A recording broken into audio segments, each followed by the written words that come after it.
Hi, మనందరికీ తెలుసు భారతదేశంలో రెండు పెద్ద జాతీయ పండగలుంటాయి. రెండుసార్లు మనం జెండావందనం చేస్తాం. కానీ ఈ రెండు వేడుకలు అస్సలు ఒకేలా ఉండవని గమనించారా? వాటి మధ్య ఉన్న తేడాలేంటి, ఆ తేడాల వెనుకున్న అసలు కదేంటో ఈరోజు చూసేద్దాం రండి.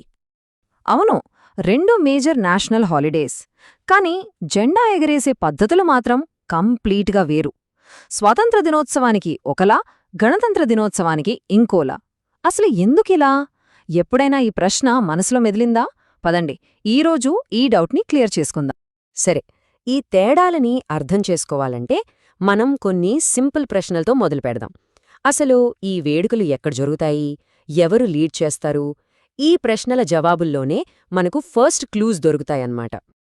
ఇప్పుడు చూడండి, ఆగస్ట్ 15 ఇండిపెండెన్స్ డే రోజున ప్రధానమంత్రి గారు ఢిల్లీలోని చారిత్రాత్మక ఎర్రకోటలో జెండా ఎగరేస్తారు. అదే జనవరి 26 రిపబ్లిక్ డే నాడు రాష్ట్రపతి గారు రాజ్పథ్లో జరిగే కార్యక్రమాన్ని లీడ్ చేస్తారు. చూసారా, ప్లేస్ వేరు, లీడ్ చేసే పర్సన్ వేరు. ఇవి మనం మొదటి చాలా క్లియర్గా కనిపించే క్లూస్. ఓకే, సో ఎవరు, ఎక్కడ అనేది ఒక క్లూ. ఇప్పుడు రెండు క్లూకు వెళ్దాం. ఇది ఇంకా ఇంట్రెస్టింగ్గా ఉంటుంది. విషయం కేవలం ఎవరు, ఎక్కడ అనేదే కాదు, అసలు జెండాతో చేసే యాక్షన్లోనే పెద్ద తేడా ఉంది. ఒకచోట ఎగరేస్తారు, ఇంకోచోట ఆవిష్కరిస్తారు. ఏంటా తేడా చూద్దాం పదండి. ఆగస్టు 15న జరిగేదేంటంటే జెండా ఎగరేయడం. దీన్నే మనం ధ్వజారోహణం అంటాం. అంటే జెండాను ముందు స్తంభం కింద కట్టి తాడుతో నెమ్మదిగా పైకి లాగుతారన్నమాట.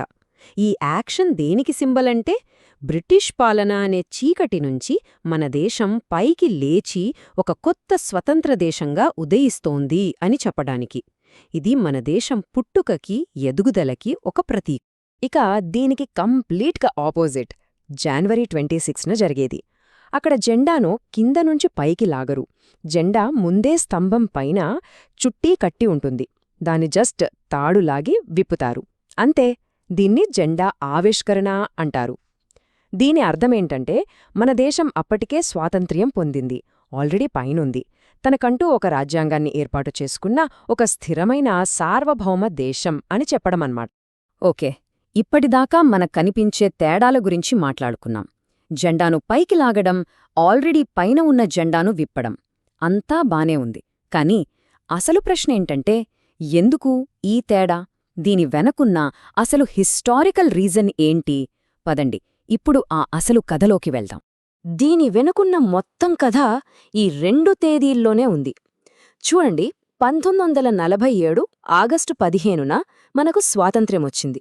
కాని అప్పుడు మనకు సొంత రాజ్యాంగం లేదు, దేశానికి రాష్ట్రపతి అనే పదవి కూడా లేదు. అప్పుడు ప్రభుత్వానికి హెడ్ ఎవరంటే ప్రధానమంత్రి. కట్ చేస్తే 1950 జనవరి 26. ఆ రోజున మన భారత రాజ్యాంగం అమలులోకొచ్చింది. అప్పుడే రాష్ట్రపతి దేశానికి రాజ్యాంగబద్ధమైన అధినేత అయ్యారని మాట. ఇక్కడే ఉంది అసలు లాజిక్. 1947లో మన దేశం కొత్తగా పుట్టినప్పుడు ప్రభుత్వానికి పెద్దగా ప్రధానమంత్రి జెండాను ఎగరేసి ఆ కొత్త ఉదయాన్ని సెలబ్రేట్ చేశారు.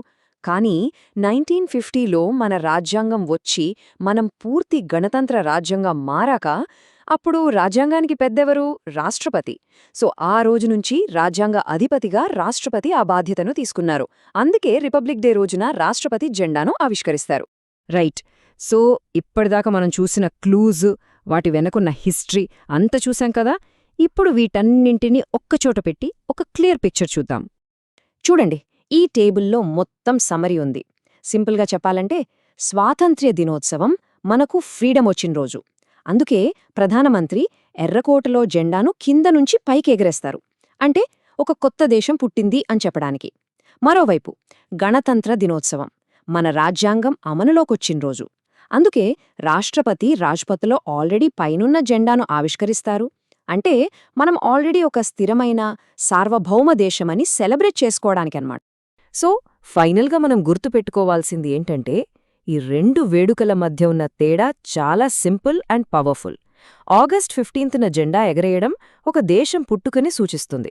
జనవరి 26న జెండా ఆవిష్కరించడం ఆ దేశ సార్వభౌమాధికారాన్ని, దాని రాజ్యాంగాన్ని సెలబ్రేట్ చేస్తుంది. ఒకటి బర్త్, ఇంకొకటి ఎస్టాబ్లిష్మెంట్ అన్నమాట. చూశారు కదా, జస్ట్ జెండా ఎగరేసే పద్ధతిలోనే ఎంత డీప్ మీనింగ్, ఎంత హిస్టరీ దాగి ఉందో. నిజంగా అద్భుతం కదా. మరి ఇలాంటి ఇంట్రెస్టింగ్ కథలున్న మన జాతీయ చిహ్నాలు ఇంకేమేమున్నాయో ఒక్కసారి ఆలోచించండి. మన జాతీయ గీతం కావచ్చు, మన జాతీయ చిహ్నం కావచ్చు, వాటి వెనక కూడా ఇలాంటి తెలియని కథలెన్నో ఉండే ఉంటాయి కదా.